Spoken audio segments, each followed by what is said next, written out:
नमस्कार, मैं हूं पवन त्यागी। आखिरकार टाइम्स नाउ नवभारत की पत्रकार भावना जेल से बाहर आ गई है। मुचलका भरने के बाद उनको जेल से रिहा कर दिया गया, लेकिन वो काफी सदमे में दिखाई दे रही हैं। कारण भी ये दिखाई दे रहा है कि एक छोटी सी उम्र में उनको जेल जाना पड़ेगा, और वो भी पत्रकार बनने के बाद। ये तो कभी उन्होंने कल्पना भी नहीं की होगी, लेकिन ये इस देश में होता है।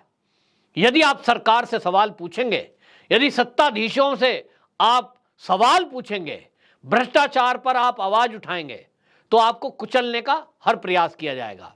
हां, यह भी हमने देखा कि इस देश में यदि आप सत्ता के गलियारों में चाटुकार और चापलूस बनकर रहेंगे तो माला माल कर दिए जाएंगे। आप चैनल तरक्की आपकी व्यक्तिगत होती चली जाएगी और आप पूरे देश और दुनिया में छा सकते हो, ऐसा भी हमने देखा। लेकिन क्या ऐसे दौर में राष्ट्रवाद की बात करने वाले ईमानदार और सच्चे पत्रकार या चैनल वो कहीं इस तरह से परेशान किए जाएंगे? कब तक परेशान किए जाएंगे, ये एक बड़ा सवाल है। आप देखिए कि भावना को उठाकर जेल में डाल दिया गया क्योंकि टाइम्स नाउ नवभारत चैनल पिछले काफी दिनों से अरविंद केजरीवाल के उस 45 करोड़ रुपए के रेनोवेशन पर सवाल उठा रहा है। अब आप सोचिए, सवाल क्यों ना उठाए? इस सवाल में तो अब कांग्रेस के नेता पहली बार आगे आए हैं और अजय माकन ने दिल्ली में प्रेस कॉन्फ्रेंस की। उन्होंने तो एक बड़ा खुलासा कर दिया। उन्होंने कहा कि अभी तक ये जो 45 करोड़ की चर्चा है, ये मामला 45 करोड़ का नहीं है। वो दावा कर रहे हैं कि ये मामला तो 171 करोड़ का है। और अजय माकन ने प्रेस कॉन्फ्रेंस करके ये कह दिया कि जब स्वर्गीय श्रीमती शीला दीक्षित दिल्ली की मुख्यमंत्री थी, तो उनके 15 साल के कार्यकाल में शीला दीक्षित समेत उनकी पूरी कैबिनेट का जो खर्चा हुआ 15 साल में, उससे ज्यादा खर्चा अरविंद केजरीवाल जी अभी तक 7-8 साल में कर चुके हैं। ये बहुत बड़ा दावा है। हालांकि कांग्रेस देर से जागी है। उनको लग रहा होगा कि करें तो नहीं करें, क्योंकि लगता तो यही है कि कांग्रेस ने आम आदमी पार्टी से समझौता किया हुआ है।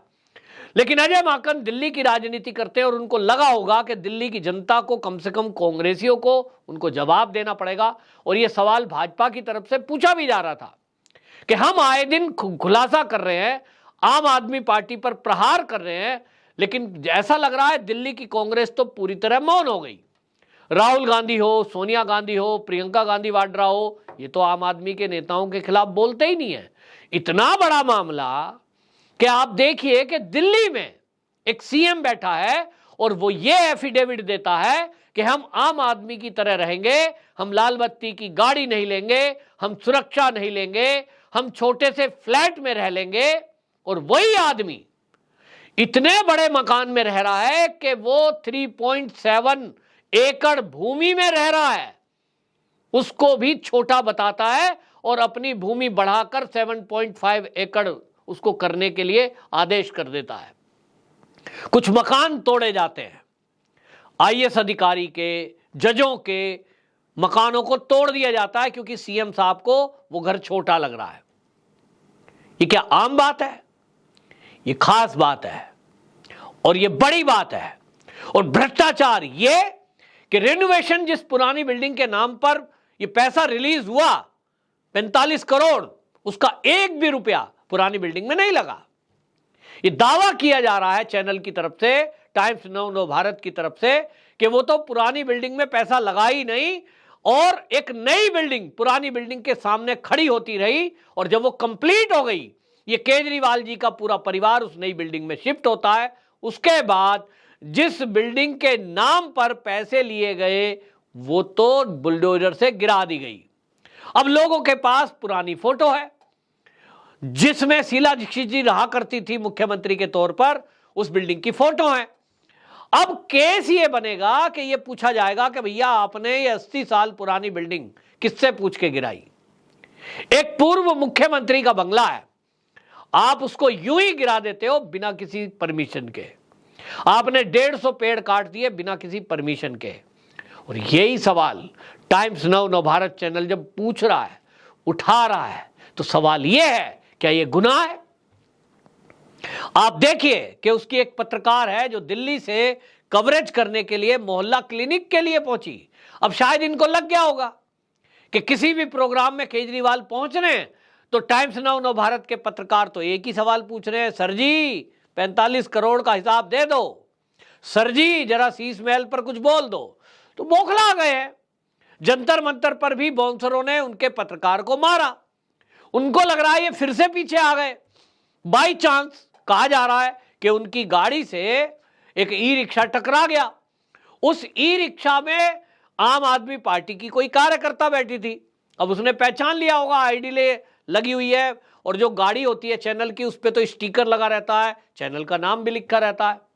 इन सारे आम आदमी पार्टी वालों को पता लग चुका है कि टाइम्स नाउ नव भारत वो चैनल है जो आम आदमी पार्टी की पोल खोल रहा है। हालांकि आपको यह भी बता दूं, कुछ दिनों पहले तक इस चैनल को यह भाजपा विरोधी बातें करता था, और आज उस चैनल को आम आदमी पार्टी वाले बीजेपी का चैनल बता रहे हैं। क्या चैनल भी किसी पार्टी के होते तो होंगे, लेकिन भारतीय जनता पार्टी चैनल बताकर आप उसके द्वारा उठी गई बातों को यह कहना चाहते हैं कि वो पार्टी का चैनल है। तो यह बात क्यों उठ रही है? इसलिए उठ रही है कि बाकी चैनल तो इस बात को उठा नहीं रहे। हालांकि आज तक चैनल पर जो Sudhir Chaudhary black and white प्रस्तुत करते हैं, उन्होंने भी इस शीश महल के बारे में सवाल उठाए, बाकायदा पूरी डिटेल एक कार्यक्रम में बताई है। तो क्या सुधीर चौधरी या आज तक चैनल भी बीजेपी का चैनल है? बाकी और चैनलों ने भी उसकी कोशिश की है कुछ दिखाने की। हां, यह बात अलग है, अपने आप को राष्ट्रवादी पत्रकार रोज चिल्लाने वाले विज्ञापन में हम राष्ट्रवादी पत्रकार हैं, उन्होंने कुछ नहीं दिखाया। तो जनता समझ रही है। लेकिन अब टाइम्स नाउ नव भारत ने पत्रकारिता का धर्म निभाया तो उठा करके उसको SC/ST एक्ट में जेल में डाल दिया। इसको लेकर के आपको बता दूं, पूर्व सॉलिसिटर जनरल हैं मुकुल रोहतगी, अब उन्होंने घोषणा कर दी है कि वो इस मुद्दे को लेकर सुप्रीम कोर्ट में जाएंगे और सुप्रीम कोर्ट में इस मुद्दे को लेकर उठाएंगे जो इस मामले में नियम कायदे कानूनों को ताक पर रखा गया है, उस पर सुप्रीम कोर्ट में एप्लीकेशन लगेगी। और अब भगवंत मान के समेत वो जो पुलिसकर्मी हैं जिन्होंने ये गिरफ्तारी की, उनको कटघरे में खड़ा किया जाएगा और पूछा जाएगा कि आपने क्यों ये गिरफ्तारी की थी, जब साफ दिख रहा है कि एक पत्रकार दिल्ली से गई है जिसको कुछ नहीं पता कि वहां गली मोहल्ले में कौन व्यक्ति ई रिक्शा में जा रहा है, और आप धारा लगा देते हैं SC/ST एक्ट की कि महिला को जाति सूचक शब्दों से बुलाया गया। पत्रकार को कैसे पता? दूसरी बात, पत्रकार का तो झगड़ा ही नहीं है, गाड़ी भिड़ी रिक्शा से, महिला को चोट आई, ये भी प्रत्यक्षदर्शी बता रहे हैं। लेकिन मामले में दोषी कौन होता है, सवारी या ड्राइवर? तो निश्चित रूप से ड्राइवर का दोष है। तो ड्राइवर को आप दोषी मानिए, ड्राइवर को पकड़कर जेल में डालिए, लेकिन आपने तीनों को जेल में डाल दिया। मंशा साफ दिखाई दे रही है। यही सवाल टाइम्स नाउ नव भारत के वकील उठा रहे हैं। और अब इस मामले को लेकर के 4-5 चीजें जो पहले दिन से उठाई जा रही हैं।